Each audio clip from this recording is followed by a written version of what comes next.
नमस्कार दोस्तों, मैं भूपेन मिश्रा स्वागत करता हूँ आप सभी का हमारे यूट्यूब चैनल में। दोस्तों, आज के वीडियो का टॉपिक है सीजीपीएससी 2021 और 2022 को रद्द कर देना चाहिए। ऐसा क्यों बोल रहा हूँ, वीडियो को अंत तक देखोगे तो समझ जाओगे। ये वीडियो बहुत सारे लोगों को बुरा लगने वाला है जो लोग चयनित हैं, लेकिन जो लोग चयनित नहीं हैं वो इस वीडियो को जब अंत तक देखोगे तो पूरा का पूरा चीज़ों को अच्छे से समझ जाओगे। सबसे पहला चीज़, आप सभी को आज 18 जनवरी सन 2025 को दैनिक भास्कर में एक खबर छपी है। थोड़ा सा उस खबर को बताता हूँ, उसके बाद फिर मैं जो बोल रहा हूँ वो क्यों बोल रहा हूँ, वो पूरा का पूरा एक ग्राउंड तैयार करके आप सभी को अच्छे से समझाऊंगा। देखिए, इसमें लिखा है, कोलकाता में छपे थे पीएससी के पर्चे, परीक्षा नियंत्रक के घर से लीक हुई और टामन के भतीजे समेत 4 को बांटे गए थे। ठीक है, ये आज के पेपर में छपा हुआ है।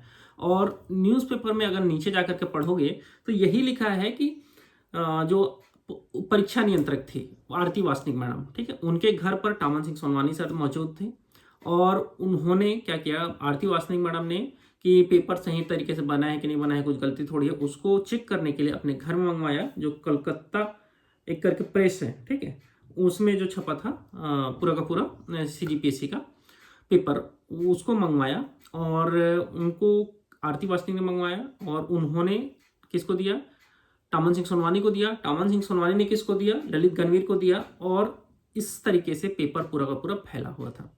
तो देखिए, ये तो पेपर में छपा है और कुछ लोगों का नाम बार बार आता है कि हाँ, पीएससी के 5 टामन सिंह सोनवानी के 5 लोग रिश्तेदार थे। एक नितेश सोनवानी जो कि बेटा है, डिप्टी कलेक्टर बना, कुछ लोग दत्तक पुत्र कहते हैं उसको। निशा कोसले है जो कि बहू है, डिप्टी कलेक्टर बनी। दीपा अजगले भाई की बहू है, जिला आबकारी अधिकारी बनी। सुनीता जोशी बहन की बेटी बनी, श्रम अधिकारी बनी, ठीक है। और साहिल जो है बड़े भाई का बेटा है जो कि डीएसपी बना। लेकिन चीज़ों को समझना, ये पेपर किसके पास गया था, आरती वासनिक के पास गया था। तो क्या आरती वासनिक ने किसी अपने करीबी को नहीं दिया होगा? ये पेपर किसके पास गया, उप परीक्षा नियंत्रक ललित गणवीर के पास गया, ठीक है। और मैं शुरू से बोलते आया हूं कि जो मेन मास्टरमाइंड था टामन सिंह सोनवानी और नीचे से जो क्लाइंट लाने वाला काम करता था वो था ललित गणवीर, ठीक है। इसके ऊपर मैंने बहुत सारे वीडियो बनाए थे और आप सभी को कुछ चीज़ों को दिखाऊंगा भी, तो जिसमें ये आप सभी को दिखेगा कि कहीं ना कहीं ललित गणवीर जी को बचाने का पूरा प्रयास भी किया गया है, ठीक है। तो इसको अपन बाद में आएंगे उस चीज़ों पर। मेन मैं आप सभी को कुछ कहना चाहता हूँ, उस चीज़ को समझिएगा। अगर पेपर लीक हुआ था तो अब एक छोटा सा वीडियो क्लिप देखिए, उसके बाद और अच्छे से आप सभी को समझ पाओगे। गांव धमतरी के सरबदा जाकर पड़ताल की। गांव में सबसे बड़ा मकान या हवेली उनकी ही है, लेकिन वे वहां मौजूद नहीं थे। गांव वालों ने बताया कि वे 28 फरवरी के बाद से गांव नहीं आए हैं। चेयरमैन रहते हुए टामन रोजाना सरबदा से ही आना जाना करते थे। रिटायर होने के बाद भी लगातार गांव में ही रहते थे। गांव में टामन का अच्छा खासा रसूख है, यहाँ तक लोग सीधे बातचीत करने से डरते थे, इसलिए कोई ऑन रिकॉर्ड कुछ भी कहने को तैयार नहीं। बता दें कि सरबदा गांव में उनका आलिशान बंगला, फार्म हाउस, 30 एकड़ से ज्यादा जमीन और खेतीबाड़ी है। बड़ी बड़ी गाड़ियां, पोल्ट्री फार्म, मत्स्य और सुअर पालन का भी कारोबार है। आज से अधिक संपत्ति के मामले में सबसे पहले ईओडब्ल्यू ने अपराध दर्ज कर जांच शुरू कर दी है। देखिए, आपने जैसा कि वीडियो क्लिप देखा वो था सिर्फ और सिर्फ टामन सिंह सोनवानी जी का, ठीक है। टामन सिंह सोनवानी जी के पास अथाह संपत्ति है। हमारी जो आरती वासनिक मैडम है, उप परीक्षा नियंत्रक, उनके पास भी अथाह संपत्ति है। जो ललित गणवीर जी हैं, ठीक है, जब वो डीपीआई में थे तब से लेकर के आज तक उनके पास ऐसे ऐसे कांड किए उन्होंने, जिसके कारण से उनके पास अथाह संपत्ति है। अथाह मतलब बहुत ज्यादा। गरियाबंद में घर है, राजनांदगांव में घर है, और फार्म हाउस का तो फिर गिनती ही छोड़ दो, ठीक है। यहाँ तक कि इनके जो रिलेटिव हैं, बहन हैं, भाई हैं, ठीक है, इन लोग भी वसूली का काम करते थे और आज इन लोगों का भी जाके घर देखोगे तो बहुत बेहतरीन है। तो मैं ये कहना चाह रहा हूं कि ये जो पैसे कमाए हैं ये अपने रिश्तेदारों को ज्वाइनिंग दे करके नहीं कमाएंगे, रिश्तेदारों को सिलेक्शन दे करके नहीं कमाएंगे। ये कमाएंगे जब पेपर को ऐसे लोगों को बेचा जाएगा जो 80-80 लाख रुपए दे सके। फॉर एग्जाम्पल के लिए वो जो गोयल बजरंग वाला जो कंपनी है उसका जो नाम आता है, ठीक है, और उनके जो पति पत्नी मतलब बेटे और बहू का जो नाम आता है, उनको मैं बोलना चाहूंगा। ऐसे लोगों को, ये तो सिर्फ एक ही हुए, ठीक है, ऐसे बहुत सारे लोगों को बेचा गया होगा। और मैंने जब वीडियो बनाया था ना, उस समय भी बोलता था, पहले आज से 1-2 साल पुराना मेरा वीडियो जाकर के देखोगे तो, कि जो 2021 पीएससी के जो चयनित लोग हैं, जो 2022 पीएससी के जो चयनित लोग हैं, उनका इंटरव्यू देखने को नहीं मिलेगा अपने को। कि हाँ इनका सिलेक्शन हुआ, मैंने इस तरीके से पढ़ाई करी। वो जो स्ट्रेटेजी वाला जो बनाते हैं ना, वो पहले हमको देखने को मिलता था कि ये है टॉपर्स का इंटरव्यू, और अब जो टॉपर्स के इंटरव्यू देखने को मिलते हैं तो वो खुद ही देख करके पता चल जाता है कि वो टॉपर उस लायक नहीं था। जब 2022 का रिजल्ट आया था, ठीक है, उस समय मैंने बोला था कि एक कोई बंदा था जिसको निबंध में इतना ज़्यादा नंबर मिल गया था, जबकि उसको छत्तीसगढ़ी अच्छे से नहीं आता था। उसने ऑन रिकॉर्ड एक अपना कोचिंग क्लासेस वाले में दिया भी था, बाद में उस कोचिंग वाले ने उसको डिलीट भी किया। वो मेरे चैनल में देखोगे तो मिल जाएगा, 2 साल पुराना वीडियो है, मैंने भी अभी उसको खंगाल के निकाला नहीं तो निकाल के आप सभी को दिखा देता। तो 2022 पीएससी में बहुत ज़्यादा बंदरबाट हुआ है। पेपर किसने घटिया तरीके से चेक हुआ था ये सबको पता है, लेकिन फिर भी भाजपा ने भी कहीं ना कहीं 2021 पीएससी को ही उठाया, 2022 पीएससी को नहीं उठाया। 2022 पीएससी को भी उठाना चाहिए, और 2022 में भी आप सभी को पता है ऐसे ऐसे प्रश्नों को हनुमान सिंह की जगह वीर नारायण सिंह की जगह हनुमान सिंह ऐसे चला है, और कंप्यूटर का प्रश्न कुछ भी, कहीं कुछ लोगों ने तो खाली जगह छोड़ दिया, उसमें 4-4 नंबर दे दिया गया है पूरे का पूरा। वो अभी भी हमारे पास वो डॉक्यूमेंट्स अवेलेबल है, लेकिन 2022 पीएससी पर किसी ने चर्चा नहीं किया। यही 3 लोग थे जो 2021 पीएससी में थे, यही 3 लोग थे जो 2022 पीएससी को भी कंडक्ट कराए। तो क्या लगता है फेयर तरीके से कराए होंगे? उस समय अगर उन्होंने अपने रिलेटिव्स को सिलेक्शन दिया तो उसके बाद जाहिर सी बात है उन्होंने दूसरों को सिलेक्शन दिया होगा, गारंटी है। अब इसके ऊपर मैं क्यों बोल रहा हूं कि 2021 और 2022 भर्ती परीक्षा को रद्द किया जाए, ये मेरी खुद का नहीं है, ठीक है। एक भाई हैं उज्जवल दीपक, इन्होंने आप सभी स्क्रीन के बगल में देखोगे, ये बाकायदा अपना ट्विटर पर डाले हुए हैं उज्जवल दीपक। कल देर रात माननीय मुख्यमंत्री जी विष्णुदेव साय जी से भेंट कर कांग्रेस के शासन में हुए 2021 और 22 परीक्षा को रद्द करने के लिए, स्क्रीन के बगल में आप सभी को दिखेगा पूरा कहानी, ठीक है। मैं यहाँ पर एक चीज बोलना चाहूंगा, इनका भी मैंने पोस्ट देखा, इन्होंने जो लेटर मुख्यमंत्री जी को सौंपा है उस लेटर को पढ़ के सुनाता हूँ, ठीक है। इस लेटर में वो तो ऊपर में लिखा है प्रति विष्णुदेव साय, ठीक है, छत्तीसगढ़ शासन, ये इसको अपन छोड़ देते हैं। मेन मुद्दे पर आता हूं मैं।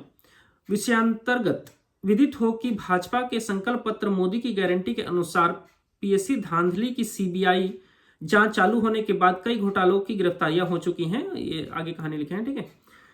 इसके आगे लाइन पैराग्राफ में है, कांग्रेस शासनकाल में राज्य के युवाओं को पीएससी व्यापम के अधिकारियों द्वारा संगठित अपराध स्तर की कार्य प्रणाली के माध्यम से धोखा दिया गया है, और सभी तथ्यों का संकेत दे रहा है कि परीक्षा की पूरी प्रक्रिया में अधिकारी राजनेता के बच्चों का चयन हेतु धांधली की गई है, ठीक है।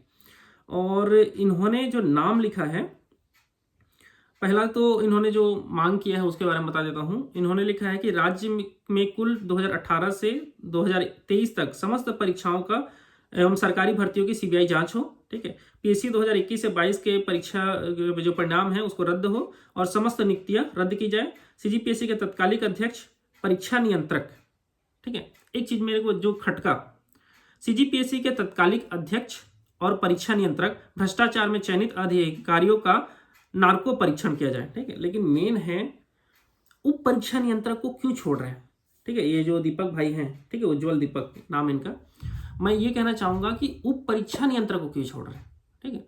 उप परीक्षा नियंत्रक ही मेन मास्टरमाइंड है। अमन सिंह सोनवानी के बाद अगर कोई है तो वो उप परीक्षा नियंत्रक है। और उप परीक्षा नियंत्रक आप सभी जानते हो सबसे लेट में उप परीक्षा नियंत्रक को पकड़ा गया। उसके लिए मैंने नहीं बनाया हुआ तो 7 से 8 वीडियो बनाया था कि पहले उप परीक्षा नियंत्रक को पकड़ो, क्योंकि उससे ज्यादातर जानकारी प्राप्त होगी, ठीक है। और कहीं ना कहीं कुछ लोग जो सोर्स बता रहे हैं, अभी मैं उस बड़े नेता का नाम नहीं लूंगा, एक बहुत बड़े नेता का हाथ है जो कि भाजपा के हैं उप परीक्षा नियंत्रक के ऊपर। तो अब वो हाथ हटा लेना ही ज्यादा उचित है उस पर्टिकुलर नेता के लिए, नहीं तो अगर वो पब्लिक डोमेन में आएगा तो कहीं ना कहीं उस खुद के नेता के लिए भी अच्छा नहीं होगा, क्योंकि पूरा का पूरा जो मास्टरमाइंड था, अब सीबीआई भी इस चीज को परत खोलते जा रही है। अध्यक्ष और नीचे में उप परीक्षा नियंत्रक थे। हाँ, परीक्षा नियंत्रक का भी रोल आएगा, ये तीनों के तीनों लाइन से हैं, ठीक है। लेकिन मेन जो क्लाइंट लाने का काम था वो किसने किया था? उप परीक्षा नियंत्रक ने किया था। और आप सभी को एक चीज बता रहा हूं, ये जो बड़े बड़े महल, बड़े बड़े घर और जो फार्म हाउस बनाए जा रहे हैं वो अपने रिलेटिव्स को सिलेक्शन दे करके नहीं बनाया जा सकता। वो सिलेक्शन किसको दिए होंगे? वो सिलेक्शन दिए हैं ऐसे किसी करोड़पति लोगों के, ऐसे किसी लखपति लोगों के बच्चों को, तब जाकर के हुआ है। और उन्होंने हक किसका मारा? गरीब टैलेंटेड बच्चों का। मैं फिर से कह रहा हूं 2021 और 2022 भर्ती परीक्षा को सच में रद्द कर देना चाहिए। क्यों कर देना चाहिए? इससे नई भर्तियां आएंगी, ठीक है। वो पद खाली होगा, उसके जगह पर अब फिर जेन्युइन लोग जाएंगे। और दूसरा चीज, अगर पेपर लीक हुआ है, ये साबित हो गया कि हाँ पेपर लीक हुआ है, तो उस भर्ती परीक्षा को तो तत्काल प्रभाव से रद्द कर देना चाहिए। क्योंकि हमेशा होता रहा है, अगर कोई भर्ती परीक्षा का पेपर लीक हुआ है तो उस भर्ती परीक्षा को रद्द ही किया गया है। यहाँ भी सबूत के साथ पता चल रहा है कि हाँ CGPSC 2021 के भर्ती परीक्षा का पेपर को लीक किया गया है, तो पेपर को तो रद्द कर ही देना चाहिए। ठीक है, अब इस चीज को समझो ना कि जो करोड़पति लोग जो घर बनाए हुए हैं ना, अब इन तीनों को मैं करोड़पति बोल रहा हूँ, इन्होंने जो घर बनाया है ये अपने रिलेटिव को सिलेक्शन देके नहीं बना सकते भाई। ये सिलेक्शन दिए होंगे किसी अच्छे खासे लोगों को, ये मेरा व्यक्तिगत राय है। और 2022 PSC को आप लोग जान रहे हो, इतने प्रश्नों का गलत उत्तर लिया है। आपका जो राय हो नीचे कमेंट करके जरूर बताइएगा।